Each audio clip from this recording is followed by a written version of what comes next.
Is it likely that you'll be doing any more comedy routine stuff? Well, we have one thing that you might qualify as a comedy routine that's built into the show right now. It's a new piece that hasn't been released yet. It's a combination of two songs. One of them is called Don't Eat the Yellow Snow. It's about an Eskimo and his seal and an evil fur trapper. And then the evil fur trapper has something terrible happen to him, and then he has to get repaired, and in order to get repaired he seeks out he has to trudge across the tundra so that he can get to St. Alfonso's Parish at the juncture of the Columbia River Delta, and he has to seek out the representative of St. Alfonso, who is the patron saint of the smelt fishermen of Portuguese extraction, and he has to find St. Alfonso's only authorized representative here on earth, Father Vivian Oblivion, man of the cloth. Dun dun dun. And then the two songs are Don't Eat the Yellow Snow and St. Alfonso's Pancake Breakfast. The music that you play, is it heavily scored, or is it largely built around pre-arranged patterns? 50% of the things that we play are completely scored out, up to and including all the beats that the drums are supposed to play. And inside of those scored pieces, there are spaces left open for instrumental improvisation, much as you would in a normal jazz context. And the rest of the show is pieces that are either so simple that you wouldn't bother to write them down, and you just hum them to the other musicians and they would pick it up, or else they're completely improvised. We try during each show to improvise one piece 100%. To get musicians to play this sort of material, do you find it difficult at all? It's one of the hardest things I ever had to do. Why? Because they're not used to reading scores? No. You can always find musicians who can read, and there are plenty of very good reading musicians around, but the people that I like to find have to have these requisites. One, a sense of humor. Two, extreme musical ability in a legitimate sense. They should be able to manipulate their instrument with a great deal of proficiency and be able to read music, because that saves time in learning how to play the stuff. And they also have to be able to feel some sort of blues roots, because most of the stuff that I've written, no matter how weird or complicated it might sound on top, it has some sort of rhythm and blues lurking in the background. And if the musician doesn't have some sort of appreciation of that kind of music, then the performance doesn't come off right. What sort of blues, you say blues roots, what sort of blues musicians have interested you? Well, my three favorite guitar players of all time are Johnny Guitar Watson, Guitar Slim, and Clarence Gatemouth Brown. And my favorite blues singers are Little Willie John and Howlin' Wolf and Muddy Waters and Lightnin' Slim. With albums like Live at the Fillmore and Just Another Band from LA, have you ever had any censorship problems with what's on the albums? Well, the history of the Mothers of Invention has been fraught with censorship problems, and these result when somebody has been employed by somebody else to determine what's best for the public at large, which I think is just a terrible job for anybody to have to live up to. But the first company that we were signed with, MGM Verve, did some bad things to our albums, just randomly chopping things out that they didn't understand. That if they couldn't understand something, they presumed it to be obscene, so they would cut it out. And that spoiled a lot of the work that we did for that label. So then we changed to a special deal with WEA, and we haven't had any censorship problems with them until I got to Australia and went to a press conference yesterday, and during the press conference they were playing some of our albums, and I noticed that the Uncle Meat album had been censored, and they're not supposed to do that.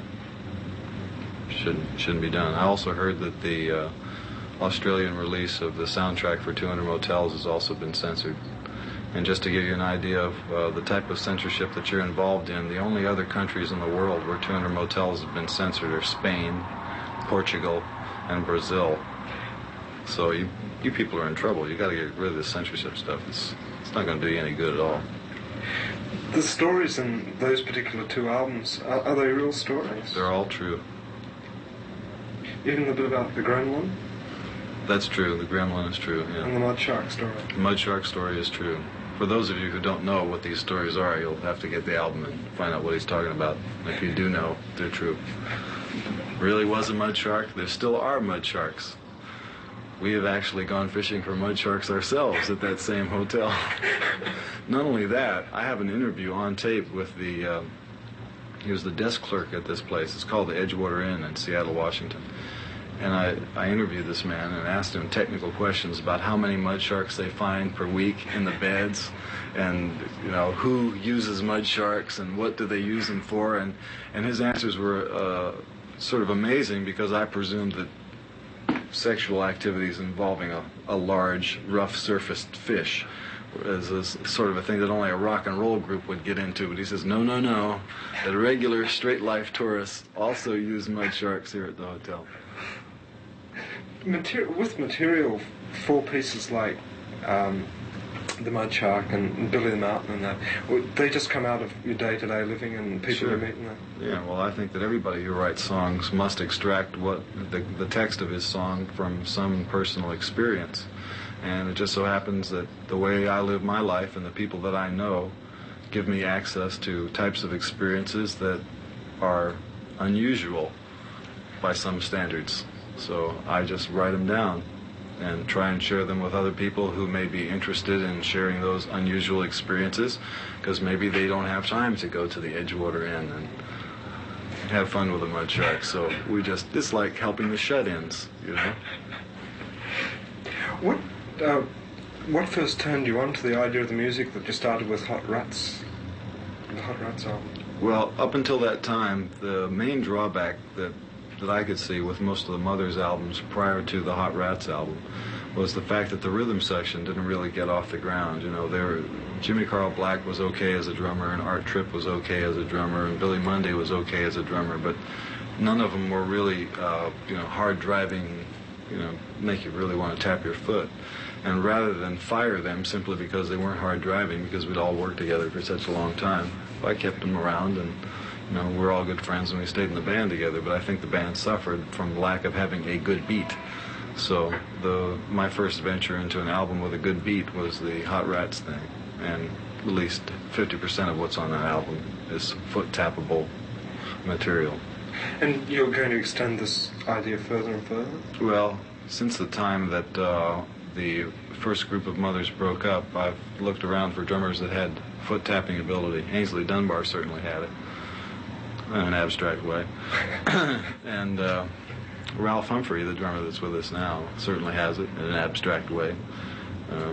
You never know, in the future I might get something that's even more basic and primitive. Throbbing, lewd, pulsating rhythms. Are you going to have to listen to any of the Aboriginal music here in Australia? Depends on what the schedule is like. If today is any indication of what my schedule is going to be like, no, I won't get a chance to hear any of it. Frank, 200 Motels is unlikely to be released here because of censorship requirements. You've got another film, Uncle Meat, still on film and uncut. Is that likely to be edited?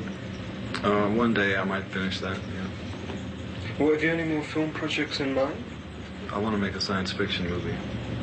Any idea of a plot line for it? It has a giant spider in it, and has a woman 8 feet tall, it has a con man from the earth who is a religious fanatic.